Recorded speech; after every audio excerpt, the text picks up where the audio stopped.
Hi friends, இந்த வீடியோவில் நம்ம சூப்பரான ஒரு தகவல் பற்றி தாங்க பார்க்க போகிறோம். அதாவது வருவாய்த்துறையிலிருந்து வந்திருக்கக்கூடிய ஒரு அதிகாரப்பூர்வ தகவல். நம்ம பத்திரப்பதிவு பண்ணி முடித்த உடனே அடுத்த ஒரு வாரத்துக்குள்ளார ஆட்டோமேட்டிக்காக பட்டா டிரான்ஸ்ஃபர் வந்து ஆகி முடிச்சிடும் அப்படின்னு சொல்லி வருவாய்த்துறை தலைவர் அவர்கள் ஒரு தகவல் வந்து ஷேர் பண்ணியிருக்காங்க.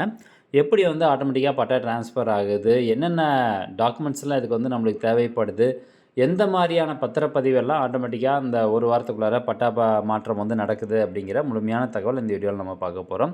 ஸோ முதல்ல இப்போ எப்படி வந்து அவங்க டைம் லைனை ரெடியூஸ் பண்ணியிருக்கிறாங்க. ஏன்னா அதுக்கு முன்னாடிலாம் வந்து 30 நாள் கூட ஆகும், ஒரு மாதம் கூட ஆகும் பட்டா டிரான்ஸ்ஃபர் வந்து நம்மளுக்கு கைக்கு வரத்துக்கு. இப்போ வந்து அந்த டைம் டிலே அந்த அதிகமாக டைம் எடுத்திருக்காங்க இல்லையா, அது எப்படி ரெடியூஸ் பண்ணியிருக்காங்க அப்படின்னு பார்த்தீங்கன்னா, மொத்தம் 4 லெவலில் வந்து அப்ரூவல் பண்ணுற மாதிரி இருக்குது. ஒரு பத்திரம் வந்து பதிவு பண்ணுறாங்கன்னா அந்த பத்திரத்துக்கு ரிலேட்டடாக இருக்கக்கூடிய பட்டா மாற்றம் செய்வதற்கு 4 லெவல் அப்ரூவல் வந்து தேவைப்படுது. அந்த 4 லெவல் அப்ரூவலை இப்போது 2 லெவலாக வந்து குறைச்சிருக்கிறாங்க. ஸோ 2 பேர் மட்டும் அப்ரூவ் பண்ணால் போதும், ஆட்டோமேட்டிக்காகவே பட்டா ட்ரான்ஸ்ஃபர் ஆகிரும். ஸோ யாருடைய அப்ரூவல் தேவையில்லை அப்படின்னு பார்த்தீங்கன்னா, வில்லேஜ் அட்மினிஸ்ட்ரேட்டிவ் ஆஃபீஸர் மற்றும் ரெவென்யூ இன்ஸ்பெக்டர். ஸோ அவங்களுடைய அப்ரூவல் வந்து இனி தேவை கிடையாது. ஒன்லி சார் பதிவாளர், அதுக்கப்புறம் ஜோனல் டெப்டி தாசில்தார் அவங்க அப்ரூவ் பண்ணால் போதும், ஆட்டோமேட்டிக்காக பட்டா ட்ரான்ஸ்ஃபர் ஆகிரும்.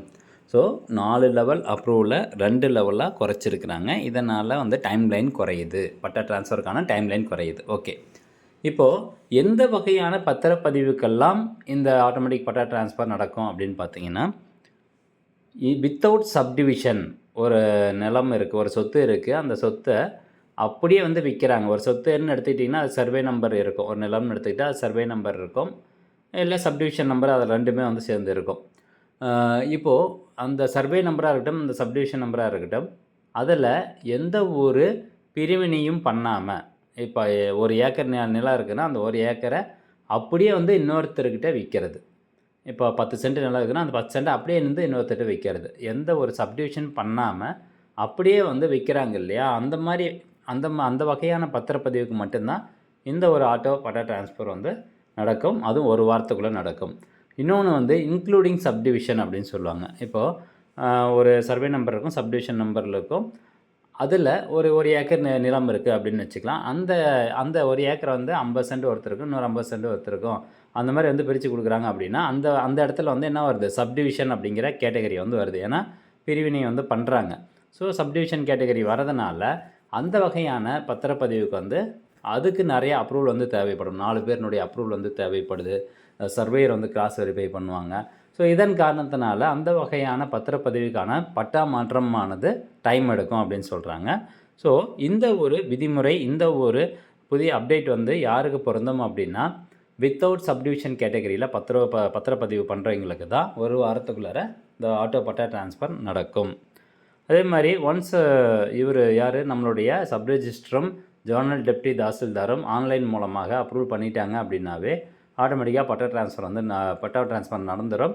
அந்த பட்டா ட்ரான்ஸ்ஃபர் ஆன்லைன் மூலமாக நடந்துருச்சு அப்படிங்கிறதுக்கான ஒரு எஸ்எம்எஸ் அந்த ப்ராப்பர்ட்டியை யார் வாங்கியிருக்காங்களோ அவங்களுக்கு வந்து போய் சேர்ந்துடும். ஸோ இந்த ஆட்டோமேட்டிக் பட்டா ட்ரான்ஸ்ஃபரில் எதன் அடிப்படையில் அவங்க வந்து அப்ரூவ் பண்ணுறாங்க, சப் ரெஜிஸ்டர் அப்ரூவ் பண்ணுறாரு அப்படின்னு பார்த்தீங்கன்னா, ஆதார், அதாவது அந்த சொத்தை விற்பவனுடைய ஆதார் மற்றும் வாங்குபவனுடைய ஆதார் டீட்டெயில்ஸ் வச்சு அவங்களுடைய பயோமெட்ரிக் அத்தன்டிகேஷனை வச்சு தான் ஃபுல்லாக அவங்களுடைய டீட்டெயில்ஸ் எல்லாத்தையும் வெரிஃபை பண்ணிட்டு தான் சப் ரெஜிஸ்டர் வந்து அப்ரூவல் பண்ணுறாரு. ஸோ அந்த ஆதார் பேஸ்ட் வெரிஃபிகேஷன் இருக்கிற காரணத்தினால டிலே எதுவும் ஆகிறதில்ல. டேரெக்டாக வந்து டேட்டா ஆதார்லேருந்து யூஐடிஐலேருந்து இன்டெக்ரேஷன் மூலமாக அவங்க வெரிஃபை பண்ணிவிட்டு அவங்க அப்ரூவல் வந்து கொடுத்துட்றாங்க.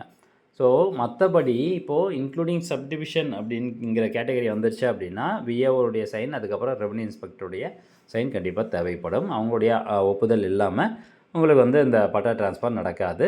இது வந்து ஒன்லி வித்தவுட் சப்டிவிஷன் கேட்டகரியில் பத்திரப்பதிவு பண்ணுறவங்களுக்கு இப்போ ஒரு வாரத்துக்குள்ளார பட்டா ட்ரான்ஸ்ஃபர் வந்து ஆகிறது.